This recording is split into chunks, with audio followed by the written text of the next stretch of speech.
સર્વે વૈષ્ણવોને જય શ્રી કૃષ્ણ। મારી ચેનલમાં આપ સૌનું હાર્દિક સ્વાગત છે।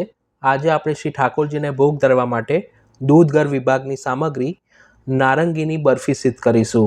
આ સામગ્રી સિદ્ધ કરવાની રીત ખૂબ જ સરળ છે, તો વિડીયોને સ્કીપ કર્યા વિના એન્ડ સુધી અવશ્ય જોજો। સામગ્રીની રીત પસંદ આવે તો તેને લાઇક અને શેર કરવાનું ન ભૂલશો। સૌ પ્રથમ મેં 3 નંગ મોટી સાઇઝના સંતરાને જલથી ખાસા કરીને લીધા છે। હવે સમારણી વડે તેને વચ્ચેથી 2 ભાગમાં સમારી લઈશું। અત્યારે મેં માલ્ટા ઓરેન્જનો ઉપયોગ કર્યો છે, તેના બદલે તમે દેશી નારંગી પણ લઈ શકો છો, પરંતુ તે પ્રમાણમાં ફ્રેશ, વધુ રસવાળી અને સ્વાદમાં મીઠી હોય તેવી જ લેવી। જો નાની નારંગી હોય તો તમે 3ના બદલે 6 નંગ પણ લઈ શકો છો। હવે મારી પાસે આ રીતનું પ્લાસ્ટિકનું જ્યુસર છે, તેના વડે 3 સંતરાનો રસ કાઢી લઈશું।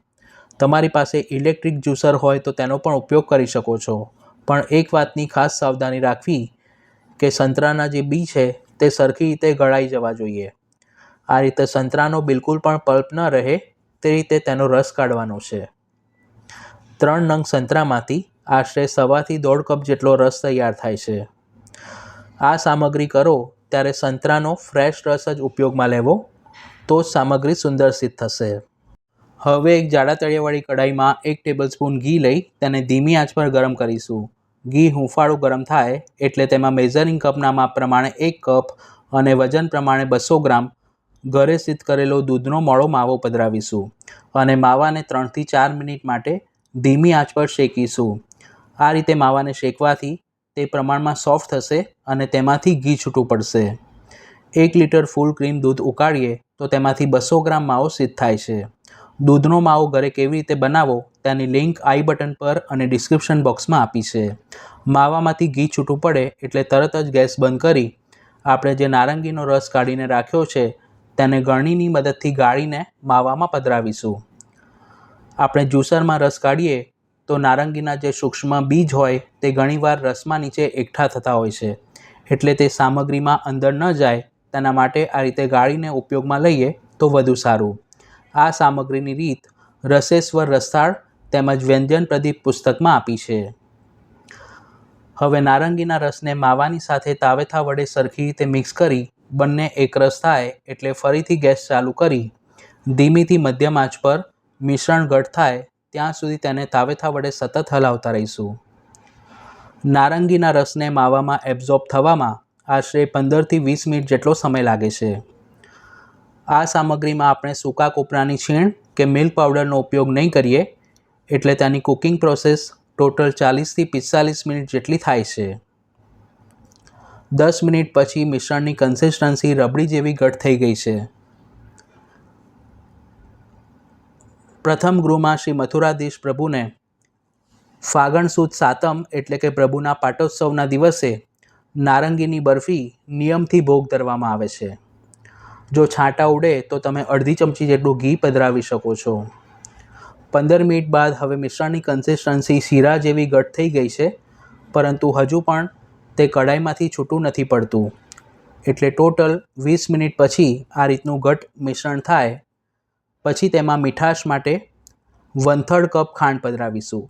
ખાંડનું માપ નારંગીના રસમાં જેટલી મીઠાશ હોય અથવા તો તમે શ્રી પ્રભુને જેટલી મીઠી સામગ્રી ભોગ ધરતા હો તે પ્રમાણે રાખી શકો છો। તેની સાથે રંગ અને ફ્લેવર માટે મેં 10 થી 15 કેસરના તાંતણાને 3 ચમચી ગરમ દૂધમાં પલાળીને રાખ્યા હતા તે પધરાવીશું।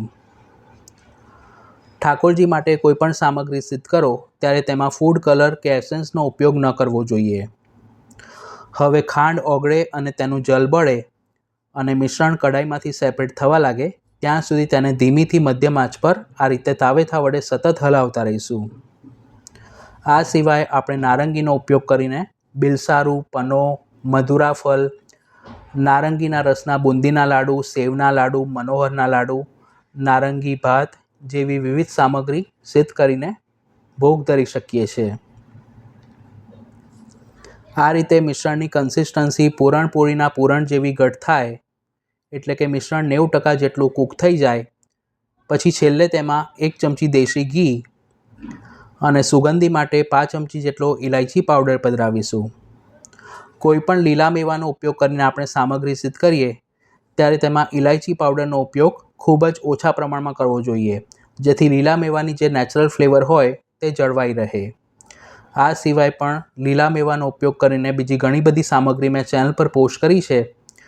આ પ્લેલિસ્ટમાં તેને ચેક કરી શકો છો।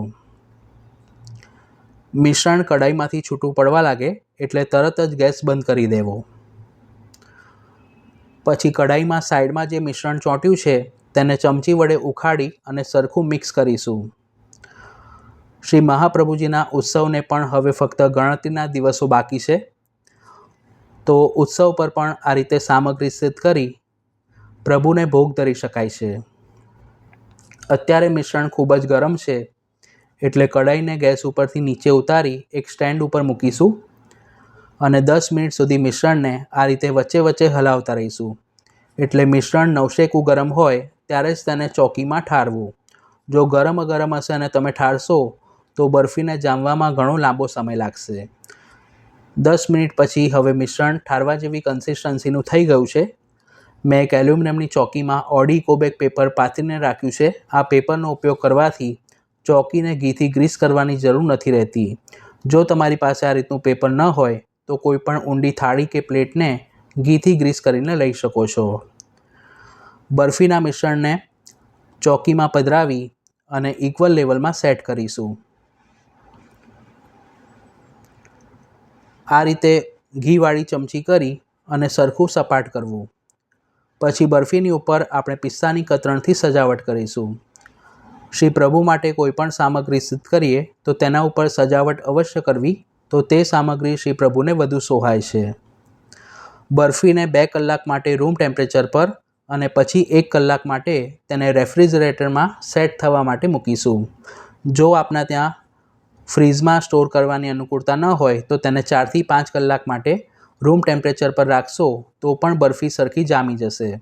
અત્યારે ગરમીનું પ્રમાણ થોડું વધારે છે એટલે બરફીને જામવામાં આશરે 4 થી 5 કલાકનો સમય લાગી શકે છે। બરફી સરખી જામે પછી તેને ચોકીમાંથી પેપર સહિત બહાર પધરાવી અને સમારણી વડે તેના એક સરખા ચોરસ ટૂંક કરીશું। આ સામગ્રીમાં આપણે દૂધના માવા અને નારંગીના રસનો ઉપયોગ કર્યો છે એટલે તેને રૂમ ટેમ્પરેચર પર 2 થી 3 દિવસ અને રેફ્રિજરેટરમાં આશરે 8 થી 10 દિવસ સુધી સ્ટોર કરી શકાય છે। શ્રી ઠાકોરજી ઉત્તમ વસ્તુના ભોગતા છે એટલે પ્રભુ માટે હંમેશા તાજી સામગ્રી સિદ્ધ કરીને ભોગ ધરવાનો જ આગ્રહ રાખવો। માવામાંથી તમે કોઈ પણ સામગ્રી સિદ્ધ કરો ત્યારે એક વાતની ખાસ સાવધાની રાખવી કે મિશ્રણ પ્રમાણમાં ઢીલું એટલે કે નરમ ન રહેવું જોઈએ, નહીતર તેના એક સરખા ટૂંક નહીં થાય। આપ જોઈ શકો છો કે બરફી કેટલી સુંદર અને પ્રભુલાયક સિદ્ધ થઈ છે। તેને પાત્રમાં સાજી શ્રી પ્રભુને ભોગ ધરી શકીએ છીએ। તો આપ પણ આ સામગ્રી ઘરે અવશ્ય સિદ્ધ કરજો। સામગ્રીની રીત પસંદ આવી હોય તો તેને પોતાના વોટ્સએપ ગ્રુપમાં બીજા વૈષ્ણવો સાથે શેર કરજો। ચેનલ પર પહેલીવાર આવ્યા હો તો તેને સબસ્ક્રાઈબ કરી બાજુમાં આપેલા બેલ આઇકોન પર ક્લિક કરજો, જેથી આવનાર નવા વિડીયોની નોટિફિકેશન સમયસર મળતી રહેશે। વિડીયો જોવા બદલ આપ સર્વેનો ખૂબ ખૂબ ધન્યવાદ।